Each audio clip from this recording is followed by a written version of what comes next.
You're listening to Talk of Champions, an Ole Miss Spirit podcast with Ben Garrett. It's time! It's time! It's time! It's time! It's time!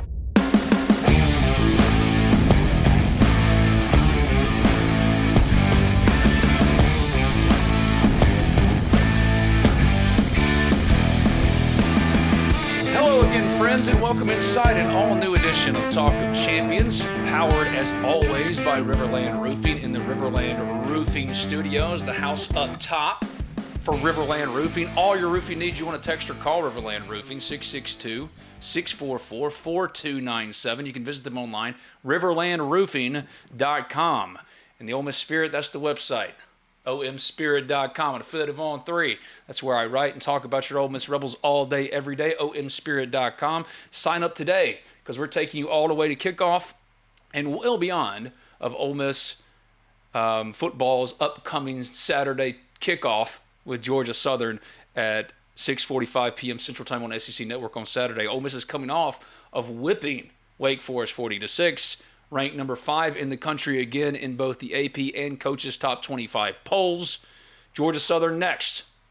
Off to a strong start. 2-1. The only loss for those Eagles, a 1-point near upset of Heisman candidate Ashton, Jeanty, and Boise State in their season opener. They bounced back, did Georgia Southern, with a 20-17 win at Nevada and a 42-14 win over South Carolina State at home last week. As far as a scouting report, I'm no expert, and even though Georgia Southern is better than the first 3 opponents, certainly Furman and Middle Tennessee State, this is a team Ole Miss should be heavily favored to win, and we'll start doing the previews, the real deep dive previews potentially with Kentucky and special guests that will come with those preview scouting reports. But quarterback J.C. French for Georgia Southern, he's thrown for 776 yards, 6 touchdowns, and no interceptions this season.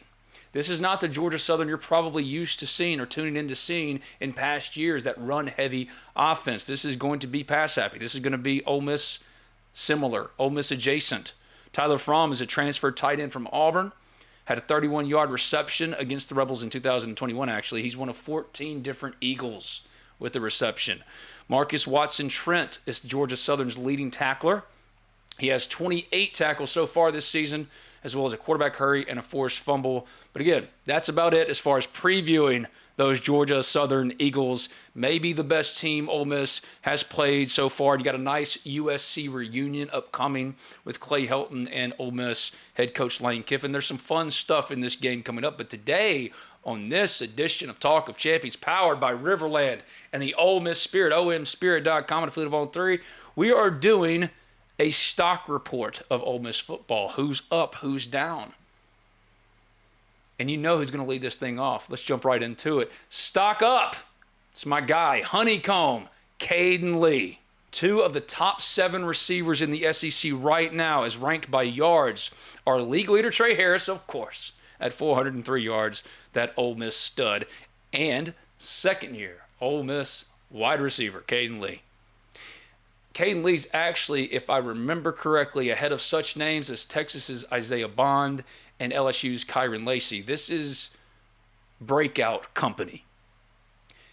It's Caden Lee that's doing this, that's in that top 7 with Trey Harris, and not Juice Wells. Even though Juice, the transfer wide receiver from South Carolina, has been really, really good too.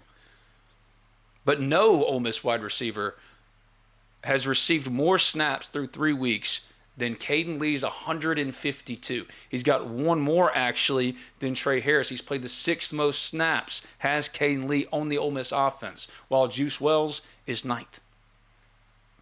Now, this isn't a comparison of Juice Wells and Caden Lee. I'm just trying to show you how good he's been, because Juice Wells has been that good too, how good Caden Lee's been.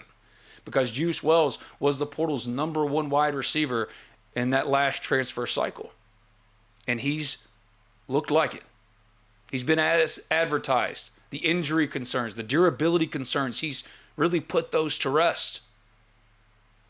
Certainly more in line, I think, with his 2022 production, looking more like that Juice Wells, who was arguably the best wide receiver in the SEC. Certainly one of its very best playmakers and dynamic with the ball in his hands of any player in the SEC that year. In 2023, it was injury plagued, didn't get to see much time, but this was the SEC's arguably best wideout 2 years ago.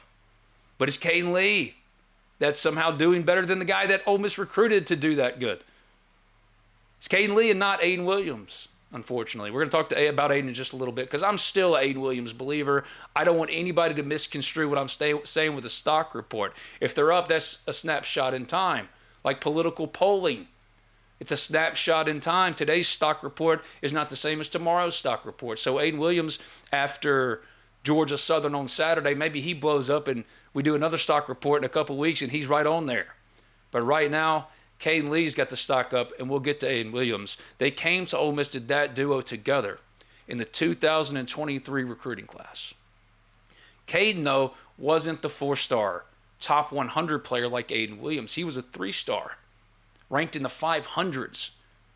The only service that had him as a 4-star was Rivals as a 4-star, but everyone else, 3-star, well outside of the top prospects in the country, according to the On3 industry ranking, which considers all recruiting service rankings. He was in the 500s.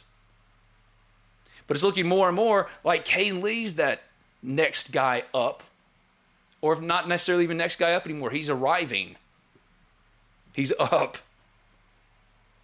While Aiden Williams' debut camp last year, where he turned all the heads, well-earned praise from Lane Kiffin, the media, his teammates, but he hasn't been able to take that to the field yet. Maybe that camp was an outlier. Maybe he's just a better practice player right now still than he is a game player, but he's played plenty. I still believe in him because he's got 65 total snaps, if I'm reading this right. Yes, 65 total snaps.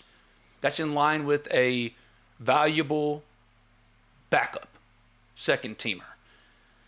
Juice Will starts ahead of him, so it makes sense why he would have that kind of a snap share. Because Aiden Williams has actually out-snapped Matt Jones, the number 2 running back for Ole Miss right now. But we'll get more into that a little bit later. As Kiffin said after practice on Monday, and he was answering a question about how little Ulysses Bentley IV has been used through 3 games, there's a benefit and a cost to Ole Miss having its best roster, at least of the modern era. Here's what Lane Kiffin said. Could you give us any insight or elaborate a little bit on what's going on with Ulysses Bentley? Is not playing any more than he is when we were anticipating more playing time from him? Yeah, that's nothing negative about Bentley. I think that, there's some of that in our program. We have a really good roster. And I've told our players, it's cost and benefit to everything. And there's a huge benefit to having all these good players. Got a chance to be really good. The cost is everybody didn't get to play as much as they like. And that's happening all over the place. I shouldn't say all, but that's happened with a number of our players. And so this is not anything Bentley's done. The other 2 guys have played extremely well. Bentley missed time in the spring, and we have great confidence in him. And just in that game, it's kind of pass heavy, and we really were just going. It really hadn't gone to the third back, which right now he is. So that's why it was. And the good thing is when you have to make those hard decisions like that, and a veteran player isn't playing as much as they like, at least we're playing really well. The problem is when you don't, and then you're struggling, and the guys on the bench going, well, we ain't even scoring, or on defense, we're giving a bunch of points, and the guy's not playing. So it's kind of hard to argue right now when, the other 2 are doing what they're doing, especially Henry. Coach, Key Lawrence was a big, maybe even been a starter in camp, and he got injured, and I think he's back. Do you really miss him back there in the secondary? Well, I think the guys are doing a good job back there. He has missed a number of times with injury, had a concussion, just got back. And again, that's, one of those things too. Sometimes, when you've missed time and you're not able to, have all those reps and everything, sometimes you're at a disadvantage. And so anticipating playing really well on special teams. He played 10 snaps on special teams and getting back in the flow on defense. He's right. Lane Kiffin is right. It's hard to argue the results. Almost impossible. Ole Miss is winning at an unprecedented level. Last year, the Rebels won 11 games for the first time ever. So far in 2024-25, they're undefeated, ranked number 5 in top 25 polls, the highest ranking for these Rebels since 2015.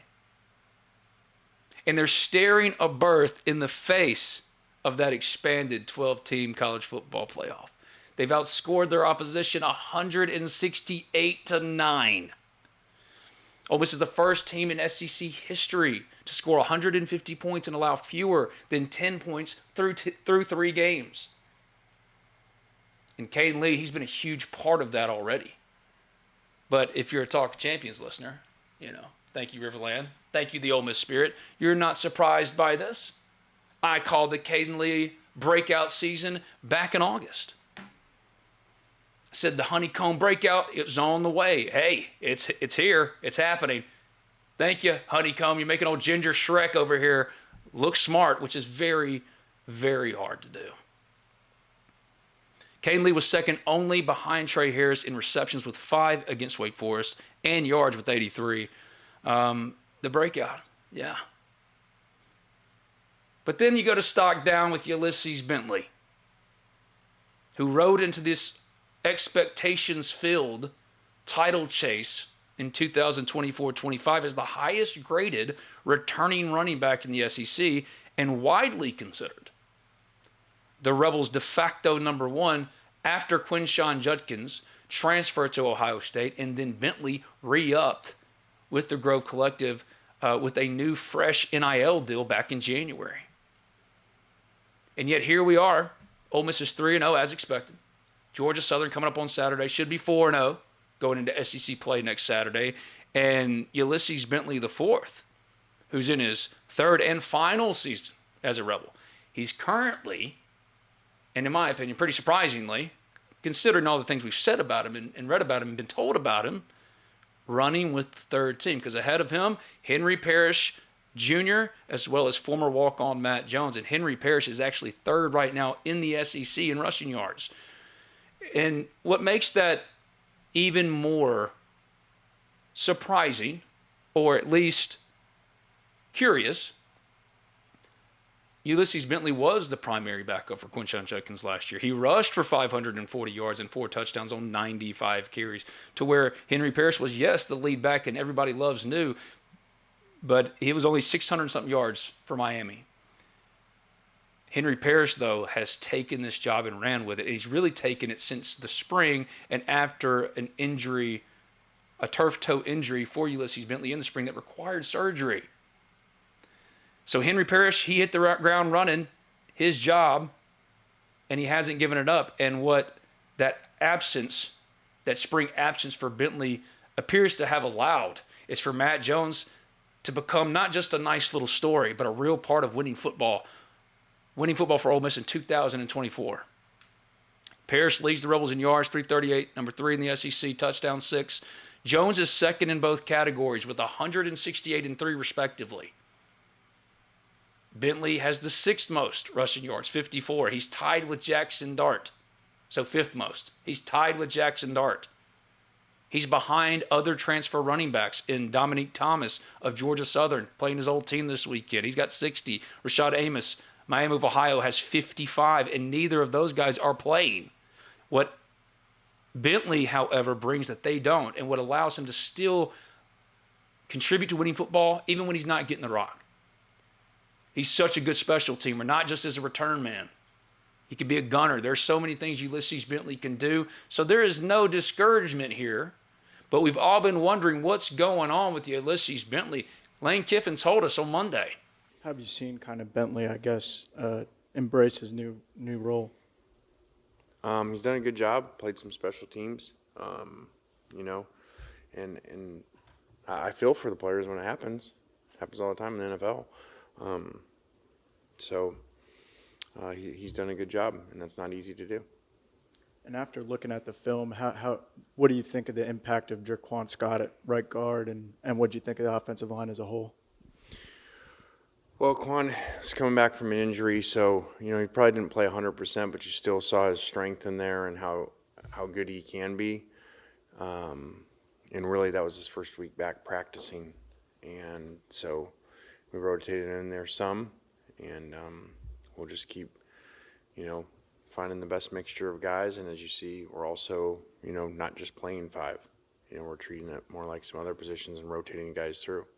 Protecting homes and businesses from the whims of nature, you need more than just quality materials. You require RiverLand Roofing. Licensed, insured, and certified, RiverLand Roofing offers not only the assurance of excellence, but a tailored approach to your unique structural needs and budget. To learn more about what RiverLand Roofing can do for you and the community, call them at 662-644-4297 or visit riverlandroofing.com. This is Cali. With C-Spire's blazing fast nationwide 5G network, she's got her fans in the palm of her hands. Live streaming her Mississippi blues from her phone wherever she is. To out there wherever they are. Right now, get the latest 5G phone on us. Only at C-Spire, customer inspired. Ole Miss is riding the hot hand. Henry Parrish is that guy. He looks like Zach Evans 2.0, which I said on the last Talk of Champions is what Ole Miss really needs in the backfield, and not the guy who transferred back in the winter. And Henry Parrish is looking more and more like Zach Evans. Those jump cuts, those one cut, hit the hole and go. And he's got the breakaway speed that Ole Miss just did not have last year. And they won 10 games in a regular season for the first time ever. Stock up, Ole Miss defensive lineman, our guy, Jared Ivey, host of the Ivy League here on the Talk of Champions Podcast Network, brought to you as the Ivy League, this Talk of Champions by RiverLand Roofing, the Ole Miss Spirit, omspirit.com, an affiliate of On3. Sign up today. Sign up today for a subscription. Come hang out with us all day, every day, and talk about the Rebels. That's all we do. But stock up, Jared Ivey, third-year star Ole Miss defender, is the highest grade edge rusher, not just for Ole Miss, through 3 weeks, in college football after 3 games. That's according to Pro Football Focus. He's likely out this week, as we've been reporting on the Ole Miss Spirit, omspirit.com, for Georgia Southern after suffering an ankle sprain, a bad ankle sprain as it was classified to me, in that 40-6 win over Wake Forest. He could return. I think he's probably going to return for Kentucky, but don't hold me to that. They'll take it easier with him if they need to. I think that Ole Miss wants to make sure that this Jared Ivey that has been unlocked in 2024 is back fully healthy. So while it wasn't a sprain that resulted in any breaks or anything like that, or might have been a high ankle sprain that resulted in multiple weeks, this might just be a 1-2 week thing. But Ole Miss will, I think, proceed on the side of caution. So he was carted off in the third quarter on Saturday, still tied for second on the team in tackles with 6. He led Ole Miss in both sacks with 2 and tackles for loss with 2. My guy, 9 quarterback pressures, 23.5 pass rush win rate, and 6 hurries. Oh, I know Walter Nolan and Princely Uman and all the new and all the fresh and all the fun. Jared Ivey's in his 3rd year, and he's stepping it up too. He was already really good, an all-league caliber player, but now this is blowing up in your money year. This is stepping up when Ole Miss is going for a title and you're a leader. Good for J.I. Ole Miss is number 1 in the nation in defensive rushing efficiency. The Rebels haven't allowed a touchdown through 3 games for the first time since 1961. JJ, this is the first time since 1961 that Ole Miss has not given up a touchdown in its first 3 games. How much pride are you guys taking in holding teams to field goals and keeping teams out of the end zone? We really just take it personal. You know, we feel like we're the best defense in the country, and we try to practice that way. And, you know, just not letting them score, really trying to just set the tone for the coming up SEC play, and just have that mindset each and every day, like we're the best, and you just got to get through us. They went to the weekend ranked number 1 in college football in rush defense, number 3 in tackles for loss. They've now outscored their opponents 168-9. Jared was also PFF's highest graded Ole Miss defender with an 89 grade in a 52-3 win over Middle Tennessee in the second week of the season. He's already been named to PFF's Team of the Week twice. It's only been 3 of them. joined this week by his Rebel teammates, Chris Poopaw, the transfer linebacker from Arkansas, who just keeps on coming. Trey Washington, the solid, steady veteran back there at safety, and, of course, Trey Harris.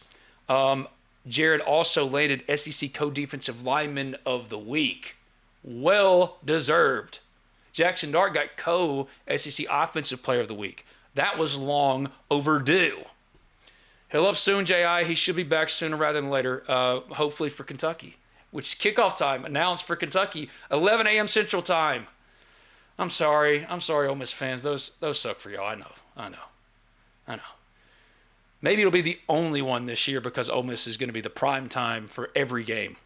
But for Kentucky, get up early, drink a mimosa, a Bloody Mary, get you a little brunch before you go over to the stadium to kick off against Kentucky. Stock down Ole Miss wide receiver Aiden Williams. It's early, and he's played a lot. Aiden Williams has played a lot, but it's just looking more and more like he's not going to be that guy that we saw in preseason camp, or he's not close to being that guy yet.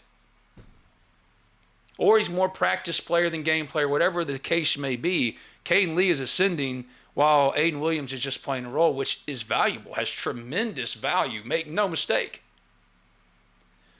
But it isn't what Aiden Williams was recruited and signed to do or be. Not when you're a 4-star in-state kid, the number 2 in-state prospect for your class. When they put the number 1 on you as a freshman when AJ wore that number and Jonathan Mingo wore that number. Laquan Treadwell wore that number. That's the Ole Miss good wide receiver number. And it's not that he's been bad. He just hasn't gotten those big, spectacular catches, made those big plays in games that you see in practice that led to that amazing jaw-dropping camp last August. He was good this camp too, running with the first team. It's what led me to predict that he was in for a Braylon Sanders potentially type breakout. So if I'm going to pat myself on the back for Caden Lee, I'm going to own that Aiden Williams is not looking like a Braylon Sanders breakout right now. Braylon, a lot like Aiden in that both were 4-star prospects coming out of high school. Actually, Braylon was the top-ranked recruit in his class while Aiden was second to Suntarine Perkins. Both players, though, quieter than expected or predicted freshman seasons. Year 2, Braylon broke out in a big way. I thought or think still that Aiden could be in for that, but it's just not there now. It's not happening yet. He has played the 15th most snaps on the Ole Miss offense. And if you step away from the paltry stats against Cupcakes, which was 3 for 39, 3 catches for 39, scoreless yards, he should be feasting, but he's still contributing. Now, where you might say, yeah, he's not catching passes, but he's a great run blocker. He's a good run blocker, better than most, better than Juice Wells, who's underwater at 49.9 with his PFF grade. Aiden is at 58.5. He is a better blocker than Juice Wells, so he will take over for Juice more often than not on running downs or when it's an obvious running situation or they're wanting to get out on the edge. But he's not much better or all that much better than Caden Lee, who's at 56.8, despite Aiden being built like he was made in a wide receiver lab. He fits that archetype. He's exactly how you would design a wide receiver to be, except for he's a little thin. Across the board, Aiden's PFF grades are in the 50s. All of them. Now, that's fine for run blocking for a wide receiver. And that's why he's been playing the snap share he's been playing. But now, go make some plays. Go get a catcher or two. Micah Davis is a good run blocker. He's got a 60.9 PFF run block grade. But he brings added value that Aiden Williams doesn't bring through his abilities as a returner. He's Ole Miss's primary punt returner. Not to say that Aiden needs to get out there and return punts. It's just if you're going to be strictly used as a wide receiver for this Ole Miss football team, but you're pretty much just through 3 games a blocking wide receiver, that's not who Aiden Williams is supposed to be. That's not who Aiden Williams or Ole Miss thought Aiden Williams was going to be when they recruited and signed him. Jordan Smart, another transfer like Micah Davis, but from North Texas. He's been good at run blocking. Now it's with a third of the amount of snaps as Aiden Williams. But that is not what Ole Miss needs from Aiden. They need Aiden to start making the spectacular plays you see in practice, you see in those preseason camps. Take it to the games. where Bo Wallace was a better practice player or game player than practice player, Aiden Williams, it seems so far, is a better practice player than a game player. We need to flip that. Now, no Ole Miss wide receiver, while we're talking about run blocking grades, is better or even in the same conversation as Trey Harris and Jordan Watkins. Because when I was putting this together about Aiden, because again, I still believe in Aiden, I was curious though, because I was always told he's a great run blocker. He'll still bring value even if he's not catching passes. Trey and Jordan, their run blocking grades are both hovering around the 70s. That's insane to me. Mainly because for Trey, because Jordan, he's been banged up. He doesn't play nearly as much as he did. He's going to be fine. But he's a veteran, and he gets in there, he gets dirty. But Trey Harris, a Biletnikoff Award watch list member, All-American, All-SEC, going to go down as one of the best wide receivers in Ole Miss history. Number 1 right now in the SEC in receiving yards.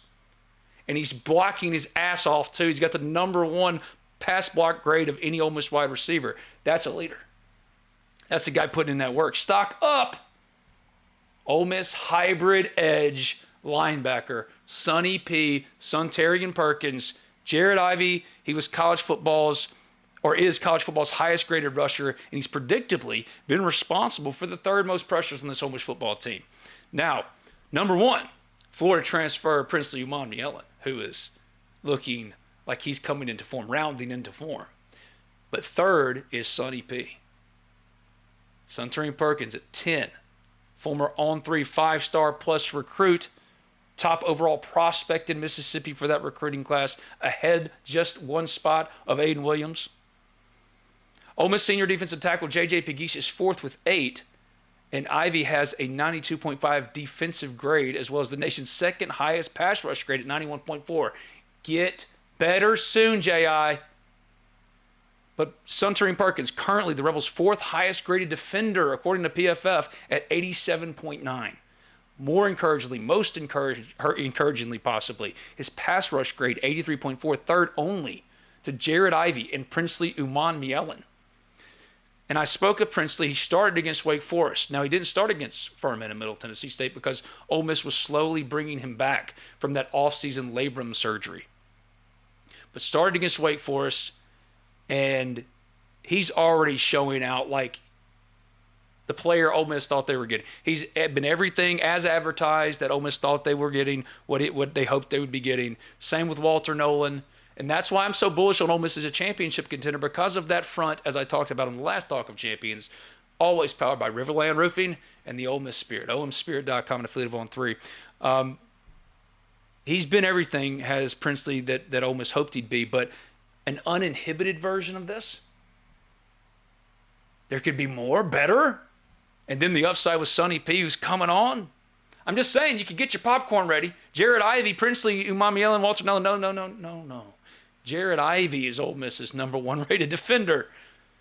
When you got them kind of houses in the trenches, the defensive trenches specifically, you're going to be able to play with anybody. Umanmielen and Walter Nolan, that's a pair of top 10 transfers signed in an Ole Miss off-season transfer portal class ranked number 3. Spent 4 seasons at Florida, which is just a dumpster fire. And again, I feel the same way as I did earlier this month. The days are running together. When I said on this podcast, y'all want to be worried about Lane Kiffin in Florida? Can't be me. You can miss me with it. And if you want to find out why, go watch that old episode of Talk of Champions. Umanmielen was the number 7 returning edge in the country in the preseason, according to Pro Football Focus. He led Florida last season in sacks with 7, tackles for loss with 11.5. 4th among all Power 5 edge rushers in pass rush win rate, 22.2%. And he hasn't even been cut loose yet. There's still plenty in that tank, plenty of juice in that box to squeeze out. 2nd most run defense stops of any Ole Miss defender with 42. But Sonny P backing him up at that hybrid linebacker rush in edge spot. He's coming along too, and it's the perfect bridge year for a Suntarian Perkins. Yeah, you want to see him break out and be a Harold Perkins type. Not this Harold Perkins who Brian Kelly has ruined at LSU, but the one that burst onto the scene as an All-American as a freshman. who Sonny P fit the profile of. It's nice that he doesn't have to be the guy that does it all. He can just play with freedom as the backup, the number 2 to Princely Umanmielen. Maybe that's the same thing happening with Aiden Williams, but Aiden, you're not given the stats.